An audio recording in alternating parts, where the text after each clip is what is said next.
mengenali tabi'in. Sebelum ni berkenaan dengan mengenali sahabat. Malam ni berkenaan dengan mengenali tabi'in, jadi ma'rifatut tabi'in. Definisi at-tabi'in dari sudut bahasa, at-tabi'in jamak kepada tabi'i atau tabi', iaitu orang yang mengikuti. At-tabi' ialah kata nama pelaku, yakni ismul fa'il, daripada kata kerja, yakni kata fi'il. Tabi'ahu dengan erti berjalan di belakangnya. Pada istilah orang yang menemui seorang sahabat dan meninggal dunia dalam keadaan Islam. Ada juga yang mengatakan tabi'i ialah orang yang mendampingi sahabat. Jadi macam mana pun, jadi kata-kata tabi'i ini makna pengikut sahabat. Pengikut sahabat dengan sebenar-benarnya ikut. Jadi kalau sahabat itu orang yang berdamping dengan Nabi SAW, sahabat itu orang yang dijamin syurga, maka pengikut sahabat dia, pengikut yang sebenar-benar mengikuti, maknanya dia ikut juga cara sahabat. Dalam ayat yang seperti mana yang kita selalu jumpa dalam surah Taubah, was-sabiqunal awwaluna minal muhajirin wal ansar walladzina tabauhum bi ihsan. Jadi walladzina tabauhum bi ihsan, dan orang-orang yang mengikuti mereka, yakni orang-orang yang mengikuti sahabat muhajirin, sahabat ansar, mana ikut bi ihsan, dengan sebenar-benarnya ikut, mengikut ajaran Nabi, ajaran Nabi, ikut ajaran Al-Quran, dan turut sama menjaga agama seperti mana sahabat. Jadi kelebihan tabi'in ini sabit juga berdasarkan kepada ayat Al-Quran secara umumnya, cuma dengan ada syarat lah, bi ihsan, ikut dengan sebenar-benar ikut.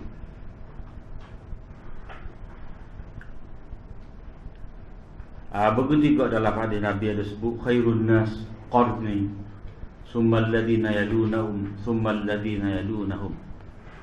Sebaik-baik manusia adalah kurunku, zaman aku, kemudian orang yang mengikuti mereka, kemudian orang yang mengikuti mereka. Dan generasi tabi'in adalah generasi salah satu daripada generasi yang dijamin oleh Nabi SAW sebagai generasi yang terbaik. Faedah mengetahui tabi'in, perlu kita mengetahui tabi'in seperti mana kita perlu mengetahui sahabat. Yang ini dengan mengetahui seseorang itu sebagai tabi'in, kena tambah dengan mengetahui tabi'in, komah situ. Dengan mengetahui tabi'in, seseorang itu dapat membezakan antara riwayat mursal dan muttasil.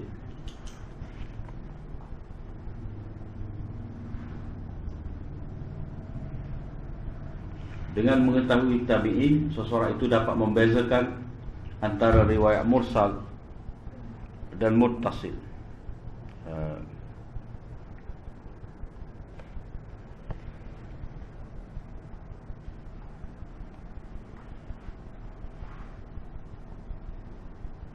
Yang ni bila kita dapati sebelum daripada hadis itu sampai kepada Nabi SAW, kita dapati bahawa itu tabi'in, bukan sahabat, maka kita akan kata itu adalah riwayat mursal. Tapi kalau sebelum Nabi itu sahabat, itu adalah riwayat muttasil, riwayat yang bersambung sanad. Tetapi bila didapati bahawa sebelum Nabi, yakni orang yang mengangkat hadis itu kepada Nabi bukan sahabat, tetapi itu adalah tabi'in, maka riwayat itu adalah riwayat mursal. Bila mursal dia tidak muttasil, sebab tabi'in dia tidak sepak dengan Nabi. Kalau sepak dengan Nabi, kita panggil sahabat selalu. Jadi tujuan kita mengetahui ataupun dapat antara faedah yang diperoleh bila kita mengenali surah itu sebagai tabi'in ataupun tidak, kita dapat tahu itu adalah riwayat mursal ataupun muttasil.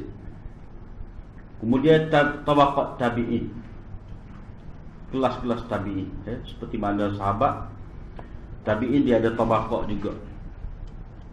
Ulama berbeza pendapat berhubung bilangan tabaqat tabi'in. Mereka mempunyai cara pembahagian masing-masing. Imam Muslim membahagikan kepada 3 kelas, 3 tabaqat. Ibnu Sa'ad membahagikan kepada 4 kelas, dan Al-Hakim membahagikan kepada 15 kelas. Yang pertama ialah mereka yang sempat bertemu dengan 10 sahabat yang diberi jaminan syurga. Jadi hak dalam muka surat yang lepas tu, salah satu tabaqat sahabat mengikut setengah ulama adalah sahabat yang dijamin 10 sahabat yang dijamin syurga oleh Nabi sallallahu alaihi wasallam dalam satu hadis. Kemudian daripada tu, mana-mana tabi'in yang sempat dia sezaman dengan 10 sahabat tadi, maka dia kira adalah kelas yang istimewa sekali, nombor 1 sekali. Jadi contoh seperti siapa dia? Seperti Qais bin Abi Hazim. Itu di antara contoh contoh tabi'i yang sempat dengan 10 orang sahabat. Yang ni tidak ada mana-mana tabi'in yang sempat meriwayatkan daripada 10 tadi ke 10 orang sahabat tadi, kecuali beliau, dia seorang. Jadi orang lain tu mungkin dengar daripada sebahagian, ataupun salah seorang.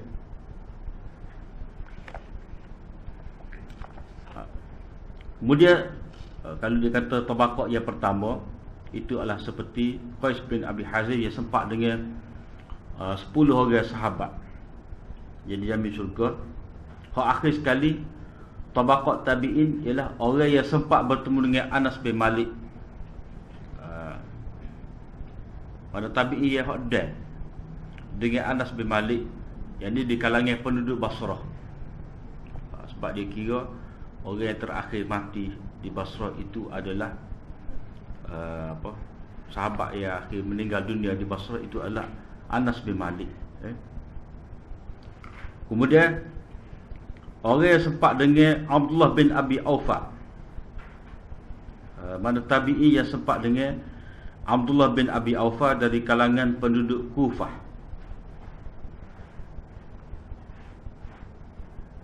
Kemudian orang yang sempat dengan Sa'id bin Yazid dari kalangan ahli Madinah.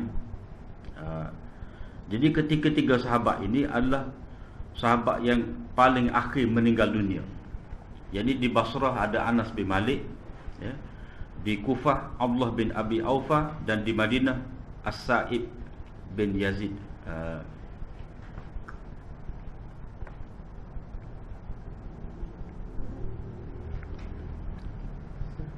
As-Sa'id, Sa'id. Termasuk dalam tabaqat ni, makna tabaqat yang terakhir ni adalah Imam Abu Hanifah.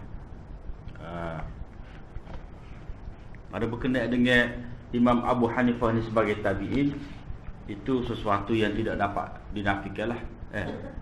Hujahnya apa? Itu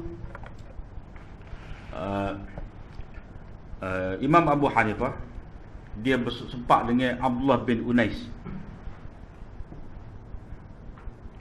Abdullah bin Unais, Abdullah bin Jaz Az-Zubaydi, Anas bin Malik, Jabir bin Abdullah, dan Aisyah binti Ajrad. Jadi beliau, yakni Abu Hanifah, sempat ambil daripada tabi'in tadilah, termasuklah Anas bin Malik.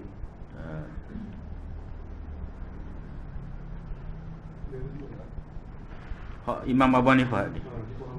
Abdullah bin Unais, Abdullah bin Unais, Abdullah bin Jaz'i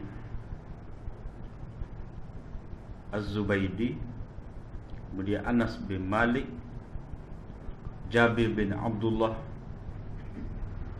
dan Aisyah binti Ajrad.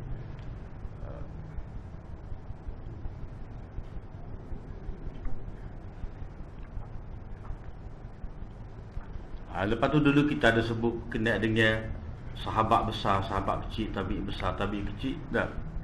Itu sebenarnya salah satu daripada pembahagian tabaqat sahabat, tabaqat tabi'in.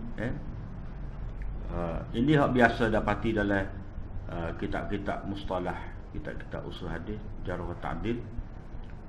Tabaqat yang pertama, tabaqat kibarut tabi'in. Mana tabi'i yang besar. Kemudian tabaqat awsatut tabi'in, dan akhir sekali sigharut tabi'in. Jadi yang dikatakan kibarut tabi'in itu mana tabi'i yang besar, jadi tabi'i yang sempat riwayat daripada sahabat yang besar. Kibarut tabi'in maknanya tabi'i yang sempat dengan kibarus sahabat, sahabat-sahabat tokoh.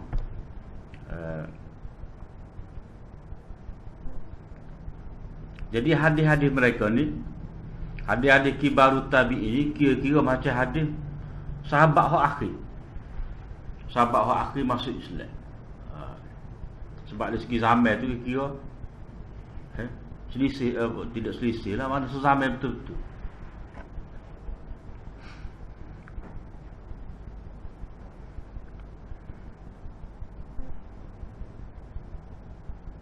Kemudian yang dikatakan mutawassitut tabi'in ataupun awsatut tabi'in, iaitu tabi'i yang sempat dengan apa? Dengan sahabat-sahabat, dan mereka meriwayatkan daripada sahabat dan juga meriwayatkan daripada tabi'in. Jadi mutawassitut tabi'in, tabi'in yang pertengah ni, mereka sempat dengan sahabat-sahabat, meriwayatkan dengan sahabat, di samping mereka juga meriwayatkan daripada tabi'in yang besar tadi. Kemudian hak sigharut tabi'in, hak dia dengan sahabat yang kecil, sahabat sighar, sahabat yang muda.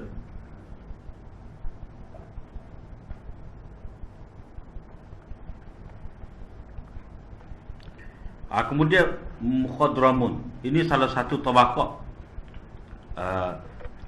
tabi'i juga. Cuma disebutkan secara khusus sebab dia sezaman dengan Nabi. Mukhadramun adalah kata jamak kepada mukhadram, iaitu orang yang berada di zaman jahiliyah, sezaman dengan Rasulullah SAW, memeluk Islam tetapi tidak berkesempatan melihat baginda. Dia dah dengan zaman jahiliyah dah. Jadi dia dah dengan sebelum bi'tsah, sebelum daripada kebangkitan Nabi SAW, sezaman. Dan cuma tak ada jumpa Nabi. Sebab dalam syarat sebagai sahabat itu dia kena jumpa dengan Nabi, melihat Nabi. Dia kena lihat Nabi, bertemu dengan Nabi dalam keadaan Islam. Bertemu dalam keadaan tidak Islam, mati dalam keadaan kafir, tak. Itu tidak dipanggil sahabat. Jadi hendaknya yang dikatakan sahabat ni sezaman dengan Nabi dan memeluk Islam, melihat Nabi. Mengikut pendapat yang sahih, mukhadram termasuk dalam kategori tabi'in. Maknanya ada juga yang mengatakan bahawa mukhadram ni sahabat juga. Tetapi itu tidak tepatlah. Sebab nama lagi sahabah, maknanya dia suhbah, dia berdamping dengan Nabi. Bilangan mereka lebih kurang 20 orang sebagaimana yang dihitung oleh Muslim. Jadi Muslim ada kitab tabaqat, tabaqat Imam Muslim. yang ditakik oleh Syekh Masyhur, Syekh Masyhur anak murid pada Syekh Albani. Tetapi mengikut pendapat mengikut pendapat yang sahih, bilangan mereka itu lebih lagi, ramai lagi sebenarnya.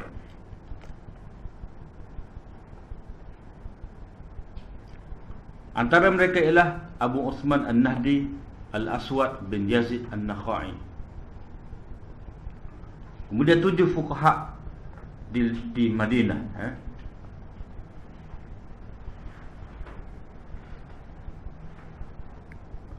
panggil Al-Fuqaha As-Sab'ah bil Madinah.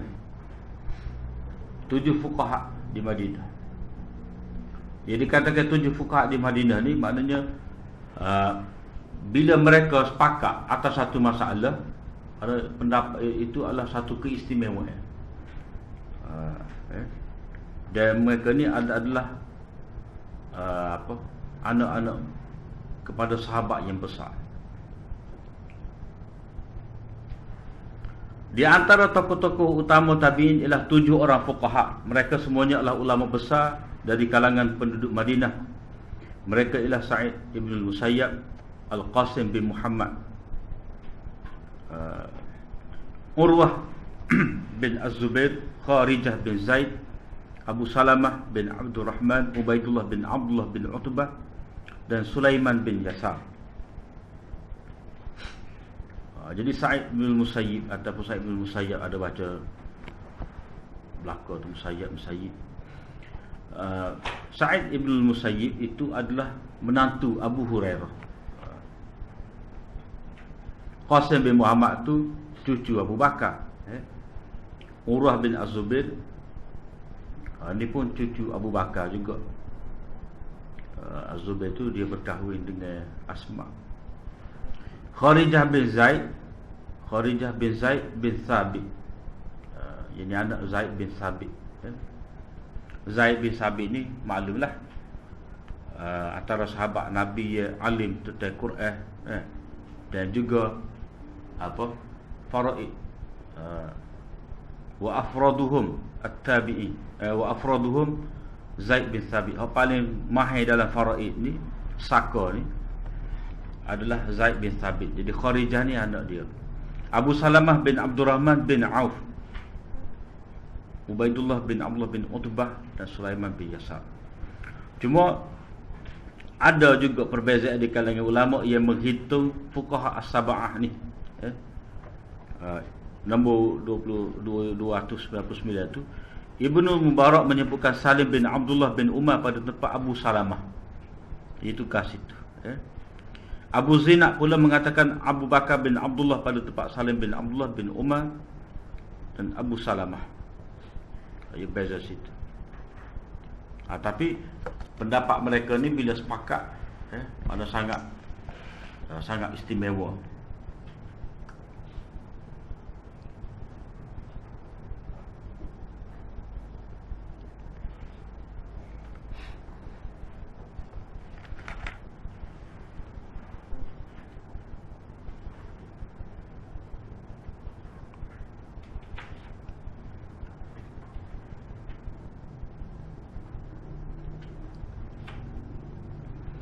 Ini fuqaha di Madinah, tabi'in di Madinah. Kalau tabi'in di Mekah itu Atha bin Abi Rabah, dan Taus bin Kaisan. Jadi mereka ni anak murid Ibnu Abbas lah. Atha bin Abi Rabah dan Taus bin Kaisan.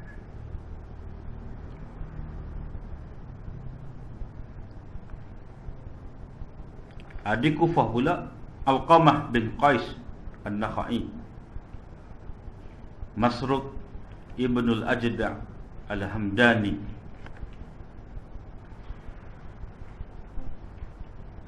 kalau di Basrah Hasan Al-Basri dan Muhammad Ibn Sirin.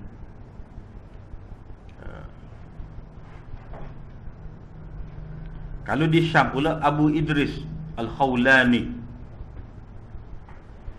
Ini hak utama, mengikut di negeri masing-masing lah. Abu Idris Al-Khawlani, Qabisah bin Zu'aib Al-Khuza'i. Di Mesir pula Yazid bin Abi Habib dan Bukair bin Abdullah Al-Ashaj.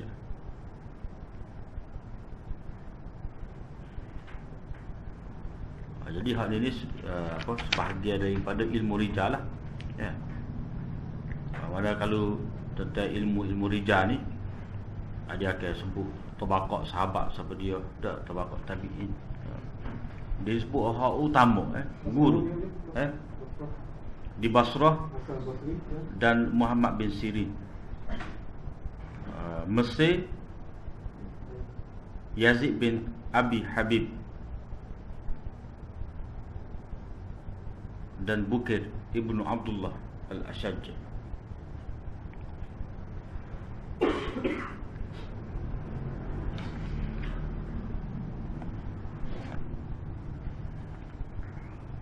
Kemudian tabi'i yang paling mulia, hak utama sekali. Ada beberapa pendapat ulama tentang siapakah tabi'in yang paling utama. Mana kalau sahabat ni dah berbincang dah. Abu Bakar paling utama, diikuti oleh Umar, Uthman, Ali. Tabi'in ulama berbeza pendapat dalam menentukan siapa dia yang paling utama. Pendapat yang masyhur ialah Sa'id bin Al-Musayyab. Jadi masyhur di kalangan ulama mengatakan bahawa beliau ni Sayyidut Tabi'in, penghulu kepada tabi'in, gelaran dia. Abu Abdullah Muhammad bin Khafif Asy-Syirazi mengatakan penduduk Madinah mengatakan, mana dia Abu Abdullah bin Muhammad bin Khafif Asy-Syirazi menulis bahawa penduduk Madinah mengatakan tabi'i yang paling utama ialah Sa'id bin Musayyab. Penduduk Kufah mengatakan Uwais Al-Qarni, dan penduduk Basrah mengatakan Hasan Al-Basri. Jadi kalau kita kira, dia ni kata ni hak paling utama ni sebab terbuktilah kepada mereka tu, mereka duduk di kalangan mereka. Jadi tidak kata bila Sa'id bin Musayyib ni utama di sisi ni, jadi dia sebenarnya tak utama di sisi orang lain pula, tidak. Mana dari segi terbukti tu, mengikut ahli tempatan masing-masing, dia dapat kenal lebih tepat lagi, lebih dekat lagi.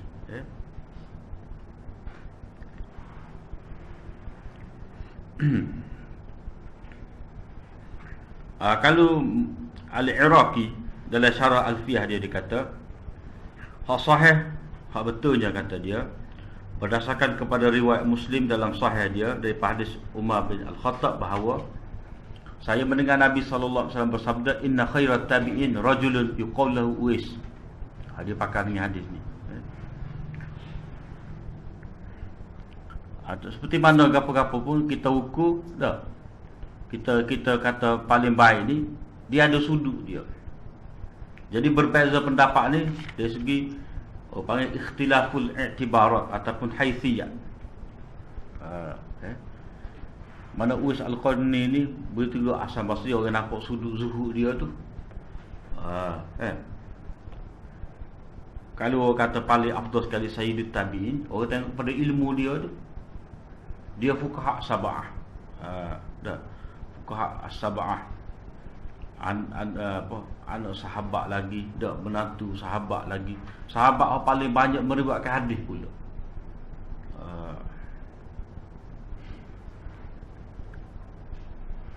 Kemudian tabi'iyat yang paling utama, mana hak perempuan pula. Abu Bakar bin Daud mengatakan dua orang penghulu tabi'iyat ialah Hafsah binti Sirin dan Amrah binti Abdurrahman. Kemudian diikuti oleh Ummu Ad-Darda.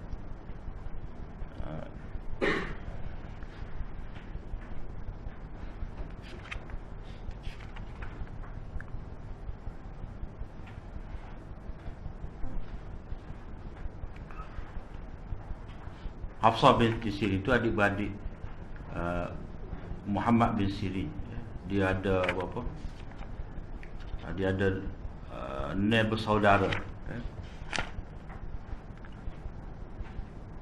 Neb bersaudara. Kemudian Amrah tu anak didik Aisyah.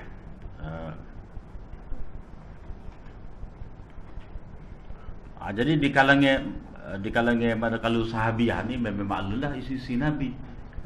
Paling utama, paling banyak meriwayatkan hadis daripada Nabi. Aisyah, Ummu Salamah. Dah.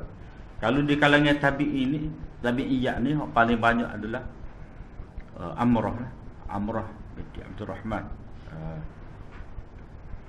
Jadi ada kitab pula berkenaan dengan tokoh-tokoh hadis perempuan, Al-Muhadditsah, dalam bahasa Inggeris, oleh Dr. Akram Dia, oleh Dr. Akram An-Nadwi, seorang ulama India.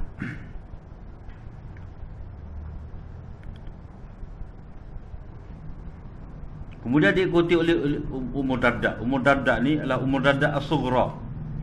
Nama dia Hujaimah. Ada yang dikata Juhaimah. Dia dekat-dekat sebab kalau kita ajar ku Rumi ni tak nampak sangat dah. Kalau ajar ku Arab nampaklah beza titik. Hujaimah, Juhaimah, dekat-dekat titik. Beliau adalah isteri Abu Darda. Ummu Darda Al-Kubra juga isteri Abu Darda, namanya Khairah, dan beliau seorang sahabiah. Kalau hak isteri Abu Darda hak mula-mula tu Khairah tu sahabiah. Bini yang muda ni tidak sahabat, tidak sahabiah. Karangan yang paling terkenal adalah kitab Ma'rifatut Tabi'in, karangan Abul Mutarrif Ibnu Futais Al-Andalusi.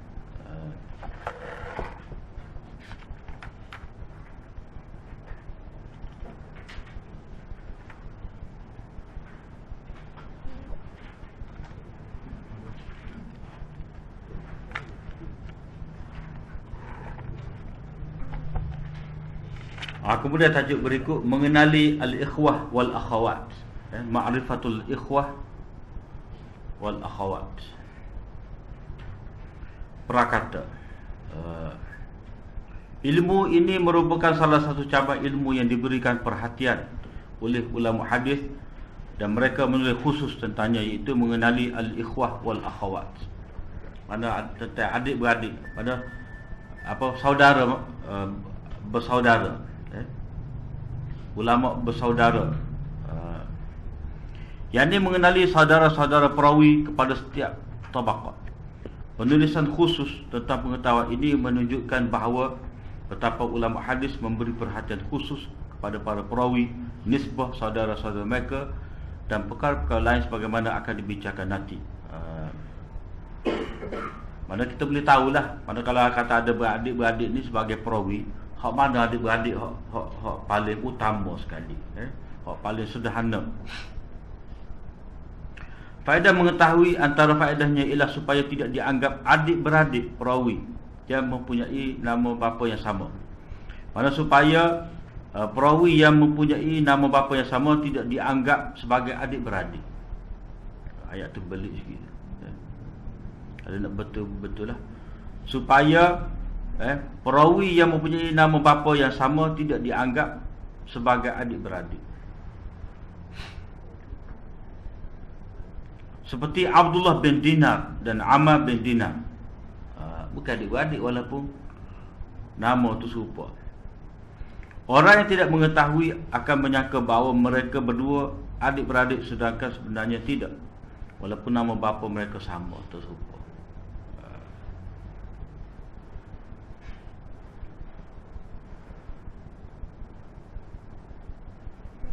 Contoh-contoh, dua bersaudara.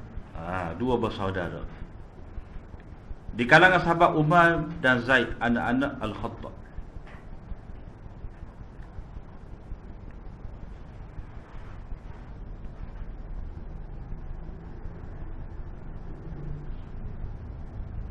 Itu di kalangan sahabat. Antara hal lain lagi, Abdullah bin Mas'ud dan Utbah bin Mas'ud. Abdullah bin Mas'ud dan Utbah bin Mas'ud. Kemudian Zaid bin Thabit dan Yazid bin Thabit. Zaid bin Thabit dan Yazid bin Thabit.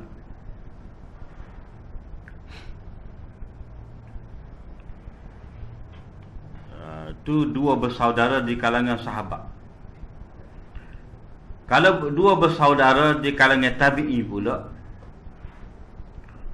Amr bin Shurahbil. Amar ni kalau kita ajar ku Arab, Ain, Mim, Ra, Waw. Amar. Cuma kita Amru. Itu li Amru bin Khalid, guys, buku motivasi Amru bin Khalid. Dia waw tu tak baca. Sebab waw tu panggil waw fasil. Waw fasilah. Waw tu untuk membezakan di antara Umar dengan Amr. Dia kalau nak ajar juga, dia kena ajar Amru lah, Amr. AMR ataupun Amar, bubu bagi. Waw tu dia tidak bunyi ru.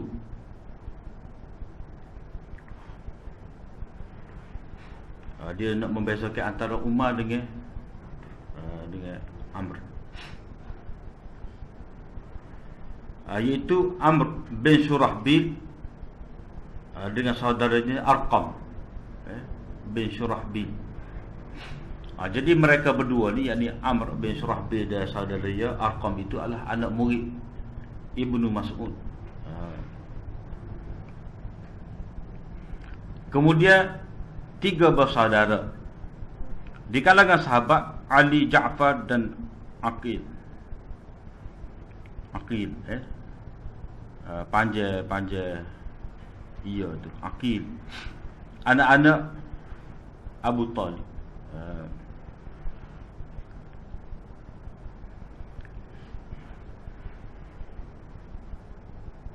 Jadi mereka ni bersaudara di kalangan sahabat.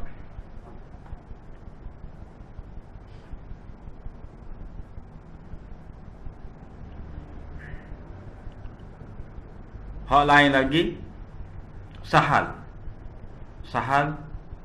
Abbad dan Uthman. Sahal, Abbad dan Uthman itu anak pada Hunayf. Sahal bin Hunayf tu kita biasa dengar tak? Sahal bin Hunayf itu apa? Sahabat yang dipersaudarakan oleh Nabi dengan Sayyidina Ali. Sahal bin Hunayf. Bukan Nabi mempersadarkan diri dengan Ali. Tak pernah sabar. Muka sepupu dah dua tu. Tak. Jadi mempersadarkan kemana dengan sepupu sendirinya. Lepas tu Nabi persaudarakan di antara sahabat ni, antara Muhajirin dengan Ansar. Sebab itulah ni orang panggil riwayat, orang kata Ali dipersaudarakan dengan Rasulullah tu, itu orang panggil riwayat Syi'iyat. Syi'iyat. Riwayat-riwayat ada unsur Syiah. Nampak lebih ahli semacam.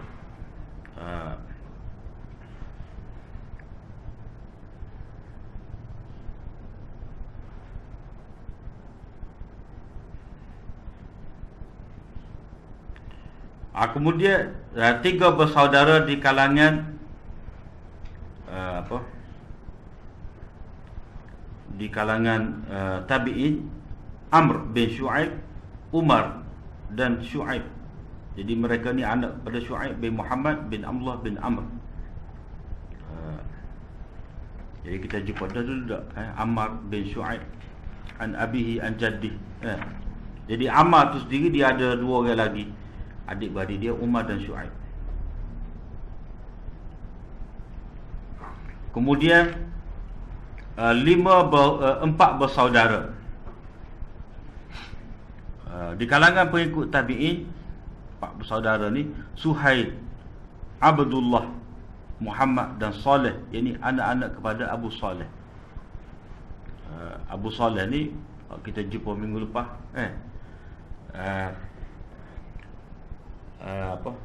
Anak murid Abu Hurairah utama, perawi Abu Hurairah utama, Abu Saleh. Samman Az-Zayyad. Nama dia Zakwan. Zakwan. Jadi orang panggil dia Abu Saleh sebab salah seorang daripada anak itu nama Saleh. Suhail, Abdullah, Muhammad, Saleh. Kemudian 5 bersaudara di kalangan pengikut tabi'in. Sufyan, Adam, Imran, Muhammad dan Ibrahim, anak-anak Uyainah. Kemudian 6 bersaudara di kalangan tabi'in. Muhammad, Anas, Yahya, Ma'bad, Hafsah dan Karimah, anak-anak Sirin.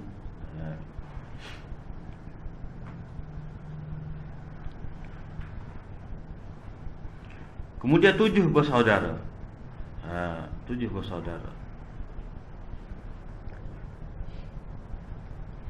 Di kalangan sahabat, yakni An-Nu'man, Ma'qil, Uqail, Suwaid, Sinan, Abdul Rahman dan Abdullah, anak-anak Muqarrin.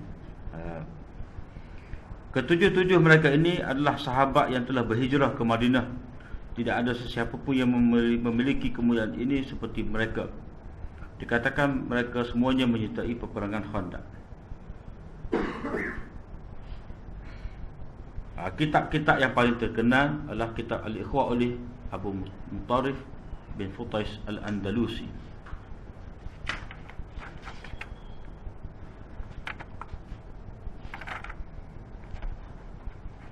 Dan kitab Al-Ikhwah oleh Abu Al-Abbas As-Sarraj.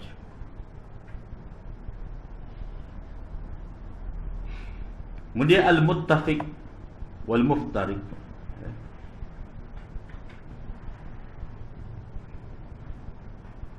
Pada bahasa Al-Muttafiq, itu nama pelaku daripada Al-Ittifaq. Kita tulis huruf itu Al-Ittifaq, tapi kalau baca Al-Ittifaq, dia kaedah dia lah. Kaedah orang panggil Hamzah Wasal. Hamzah Wasal. Hamzah Wasal ni ditulis tetapi tidak dibaca. Dalam kita ngaji tajwid, baca Quran, Hamzah Wasal ni memang dibaca, ditulis tetapi tidak dibaca. Bi'salismul fusuqu ba'dal iman. Iman tu orang panggil Hamzah qata', kita kena baca. Sebab itulah kalau kita tengok dalam mushaf tu, dia iman tu dia ada Hamzah bawah. Kalau alismu tu dia tak ada. Kalau ada pun pala sa' tu. Pala sa'.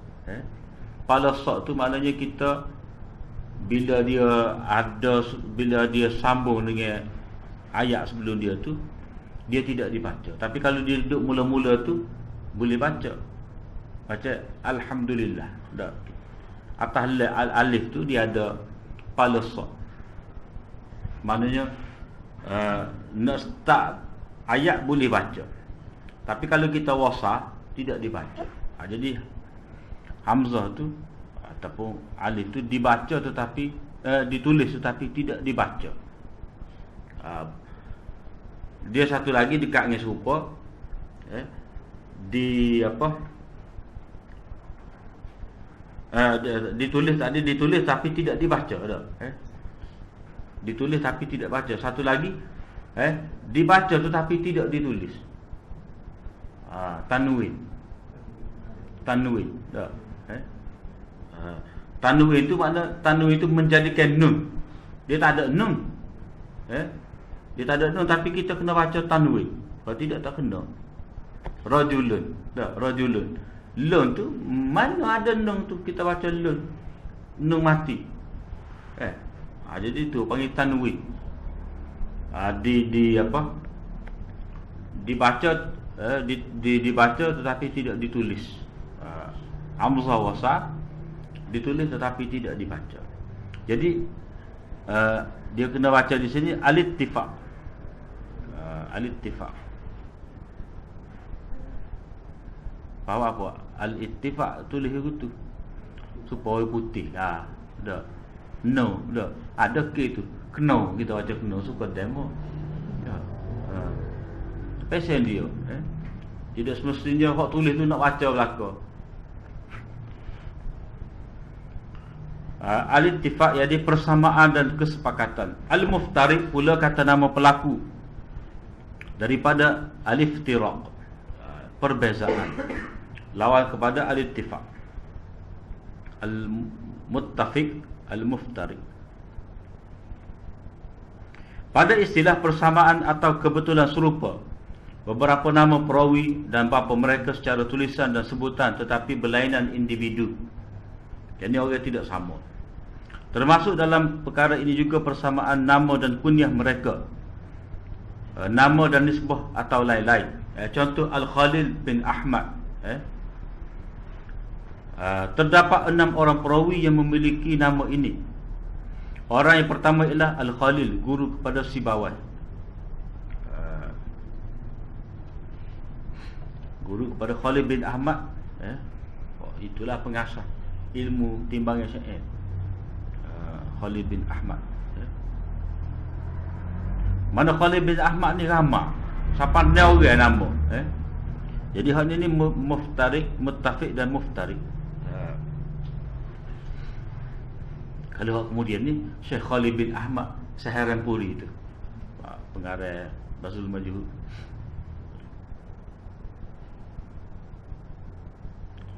Kemudian Ahmad bin Ja'far bin Hamdan, 4 orang yang sezaman.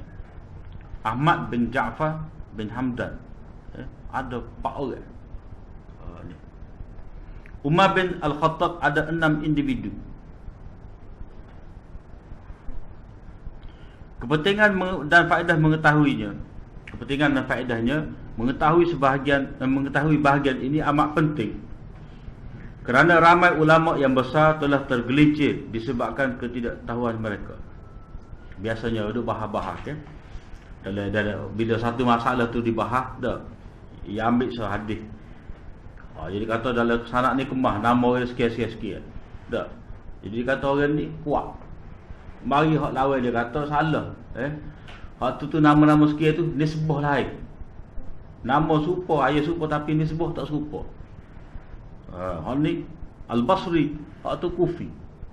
Dia kata memanglah dah kalau Basri tu sikah, tapi hak ni Kufi tak contoh.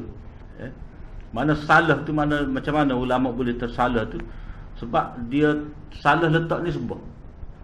Jadi orang yang sama, nama yang sama, ayah yang sama, tetapi nisbah yang berbeza.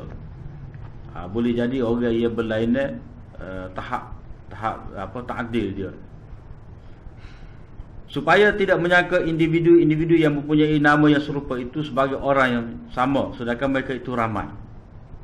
Bahagian ini merupakan kebalikan kepada al-muhmal. Mana hak sebalik, lawan kepada muhmal, yang dibimbangi seorang individu dianggap sebagai 2 orang. Yang kedua, membezakan perawi-perawi yang memiliki nama yang sama. Kemungkinan salah seorang mereka itu thiqah dan seorang lagi dhaif, lalu menyebabkan dia mendhaifkan hadis yang sahih atau sebaliknya. Jadi dia mensahihkan hadis yang dhaif.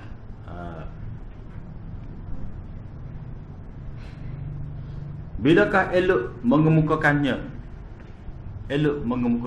bila 2 orang perawi atau lebih yang serupa nama mereka dan mereka itu sezaman. Jadi kalau sezaman itu memang kita kena ayatlah, tapi kalau zaman berlain tak payahlah, maklum dah. Serta berkongsi pada setengah syekh atau setengah perawi daripada mereka. Sekiranya mereka itu berada di zaman yang berjauhan, maka tidak ada kemusykilan pada nama-nama mereka.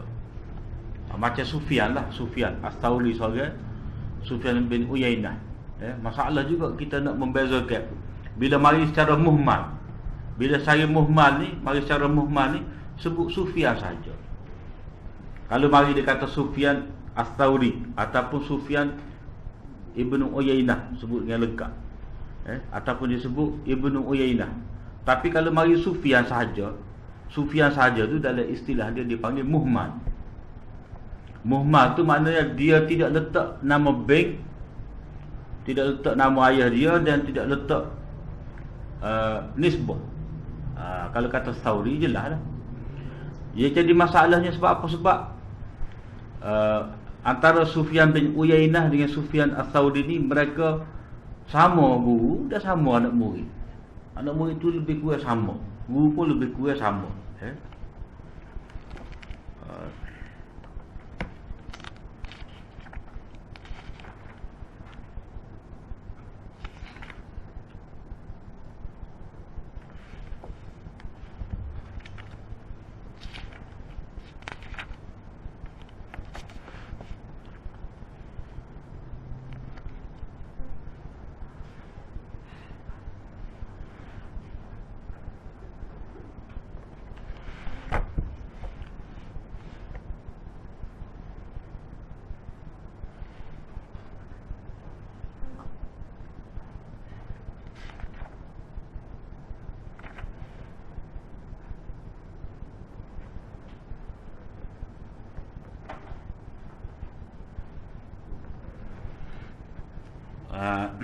Kita sebut beberapa contoh lagi berkenaan dengan muttafiq dan muftariq ni.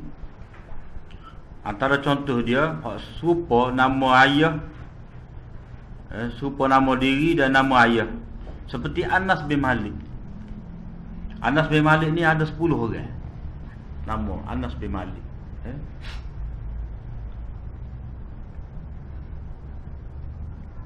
Lepas tu hak meriwayatkan mana daripada 10 tadi, hak jadi perawi hadis 5 orang. Hak pertama Anas bin Malik, hak maklum lah, sahabat khadim Nabi tu. Anas bin Malik seorang lagi, Al-Ka'bi Al-Kushairi, satu hadis saja. Anas bin Malik Al-Ka'bi Al-Kushairi, hak ni beliau ni satu hadis saja. Hak perawi meriwayatkan satu hadis juga ni, dia ada satu bab pula. Mana perawi ni sehadis saja diketahui dia ada meriwayatkan. Hak ni kita panggil al-wuhdan.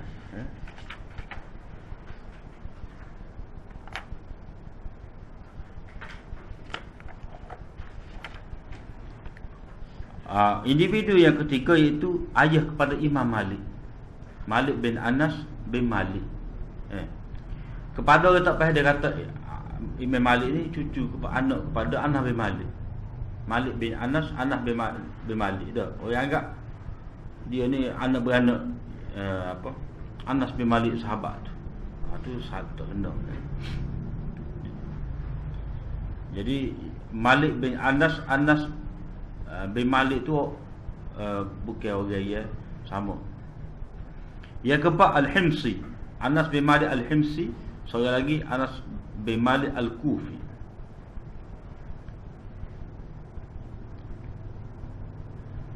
Kemudian adalah contoh tadi Ahmad bin Ja'far bin Hamdan. Ini sama nama diri, nama ayah, nama tok. Ini ada 4 orang.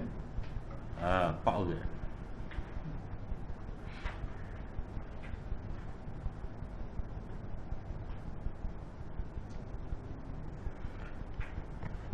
Kemudian ada hak sama kunyah dan nisbah. Mana nama lain, nama diri dan nama ayah tak serupa, cuma sama dari segi nama kunyah dengan nama nisbah. Contoh Abu Imran Al-Jawni. Abu Imran Al-Jawni. Abu Imran Al-Jawni ni ada 2 orang. Yang pertama Abdul Malik bin Habib At-Tabi'i. Seorang lagi Musa bin Sahal Al-Basri. Di Basri. Abu Imran Al-Jawni ada 2 orang. Yang pertama Abdul Malik bin Habib, seorang tabi'i. Seorang lagi Musa bin Sahal.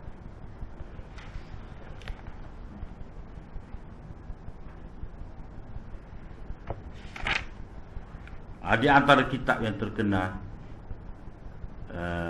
ialah Al-Muttafiq wal-Muftariq oleh Khatib Al-Baghdadi.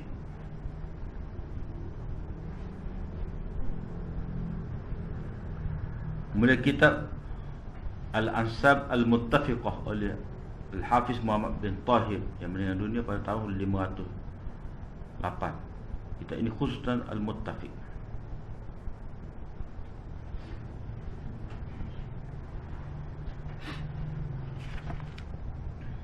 Kemudian satu lagi, Al-Mu'talif wal-Mukhtalif. Al-Mu'talif kata nama pelaku kepada Al-Iktilaf, berkumpul, bertemu. Lawan kepada An-Nufrah, yang liar, berjauhan. Al-Mukhtalif pula kata nama pelaku daripada Al-Ikhtilaf, perbezaan, lawan kepada Al-Ittifaq. Pada istilah nama gelaran kunyah atau nisbah sama pada tulisan tetapi berbeza pada lafaz. Mana tulis tu eja tu serupa tapi baca lain. Baca lain. Contoh salam dan salam. Kalau kita eja sin lam alif mim. Salam.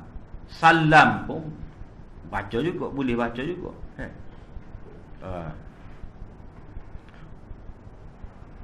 Atas satu tulisan boleh baca dua cara. Yang pertama tanpa tasydid, sabdu lah kalau kita. Tanpa sabdu. Dan yang kedua dengan tasydid, bersabdu.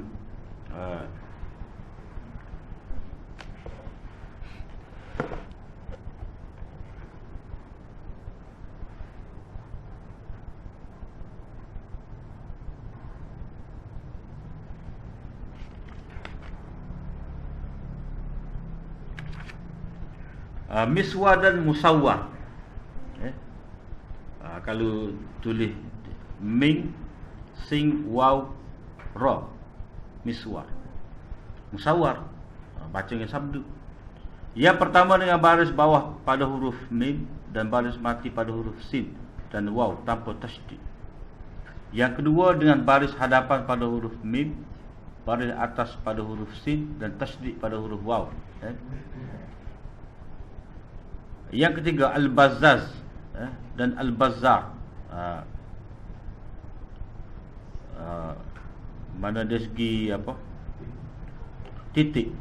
Yang pertama akhirnya adalah huruf zai dan yang kedua akhirnya huruf ra. Sebab itulah dia dalam bahasa Arab ni ditulis, dia akan kata zai zai al-mu'jamah, bertitik. Mu'jamah tu ada titik. Al-muhmalah tak ada titik. Ra lah. Ra al-muhmalah, tafsir dia. Bertitik tak ada titik. Yang keempat al-thawri dan tawazi. Yang pertama dengan huruf sa dan ra, dan yang kedua dengan huruf ta dan zai. Lepas tu nak beza lagu mana ni, nak baca lagu mana.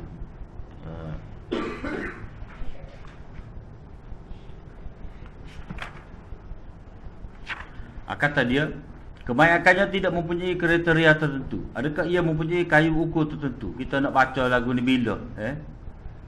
Ada ngukur ke tidak? Kebanyakannya tidak mempunyai kriteria tertentu kerana ia banyak tersebar, umum. Tetapi dapat ditentukan dengan hafalan. Nak kena ingatlah. Setiap nama itu ada sifatnya tersendiri. Yang kedua, ada juga nama perawi yang mempunyai kriteria dan ini terbahagi kepada dua. Mana kita boleh lihat, kalau orang ni baca gini, kalau orang ni baca lagu lain pula. Yang pertama, nama yang mempunyai penentu dengan nisbah kepada satu kitab yang khusus atau beberapa kitab yang khusus.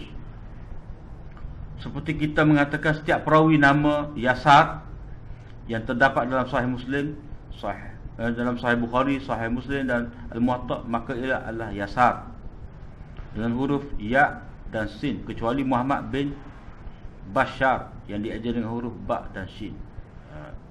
Sebab Yasar dengan Bashar tu, mana dari segi rumah tu serupa je. Dari segi rumah, dari segi apa, tulisan tu cuma Yasar, ia tu titik dua. Dah, kalau titik sa dia ba selalu. Dah. Shin ada titik tiga. Tak ada titik tiga, sin selalu.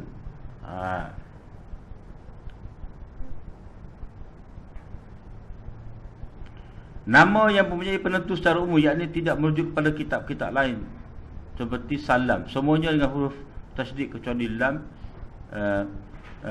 Semuanya dengan tasdid huruf lam kecuali 5 orang perawi sahaja.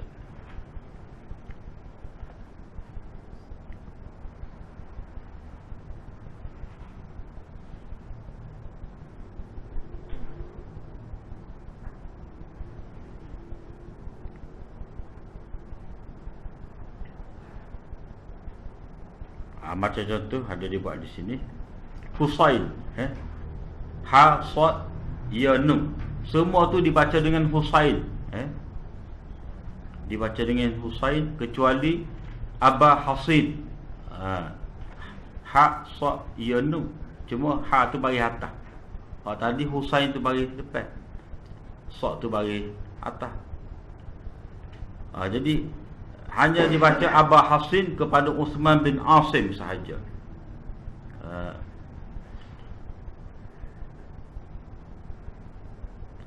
Abu Sasan, kalau Abu Sasan kita baca Hudain. Hudain. Butitik pula.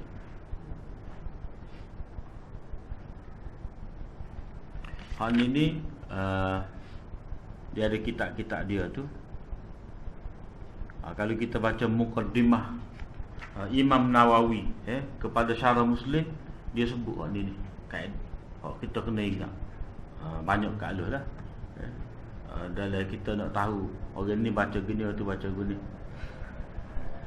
Kepentingan dan faedahnya mengenali bahagian ini merupakan tugas penting ilmu rijal. Sehingga Ali Ibn al-Madini berkata, tashif yang paling berat adalah yang terjadi pada nama para perawi, kerana ia sesuatu yang tidak boleh dikiaskan dan tidak ditunjukkan oleh sesuatu sebelumnya maupun selepasnya. Mana nama orang ni kita tak boleh nak kias. Tak boleh tulis lagu ni baca ginilah, tak kena baca lagu tu pula. Tak. Mana boleh baca belakang. Sebab Aqil pun boleh, Uqail pun boleh. Tapi kalau baca Qiyal tak ada pula. Dia kena kena tengok wazan lah pula. Kitab-kitab yang terkenal, faedahnya ialah dapat mengelakkan daripada tersilap dan melakukan kesalahan membaca nama perawi. Yahya bin Ma'in, mungkin ada tersalah dia baca Mu'in. Ma'in tu maknanya apa? Mata air, tepat mata air. Kalau Mu'in, mana orang yang menolong, daripada a'ana yu'inu fahuwa mu'in. Tapi Yahya, kalau kata Yahya bin Ma'in tu.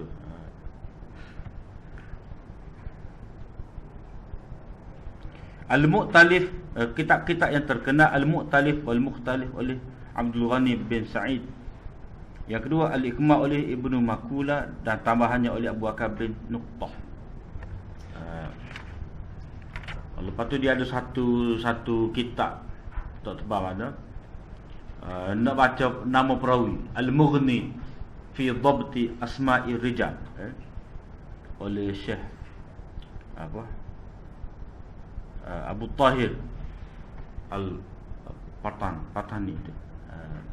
Pengarah Komus Hadis Majma' Biharil Anwar. Dia ada satu risalah berkenaan dengan Mughni fi Dhabti Asma'i Rijal. Mana waktu tu boleh buat panduan.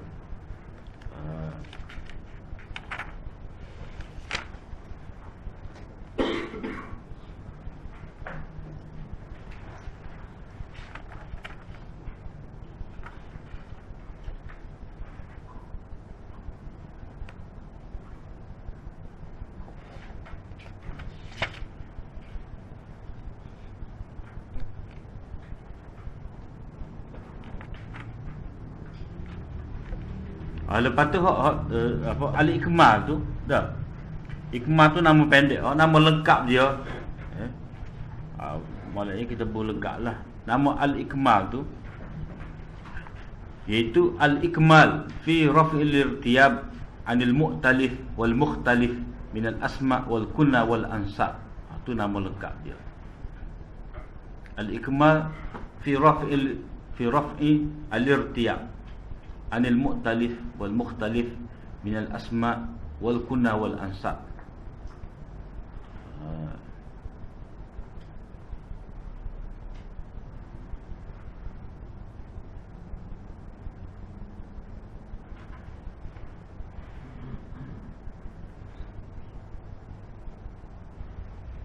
Kemudian al-mutasyabih, serupa yang boleh mengelirukan. Ini mengerupai lah.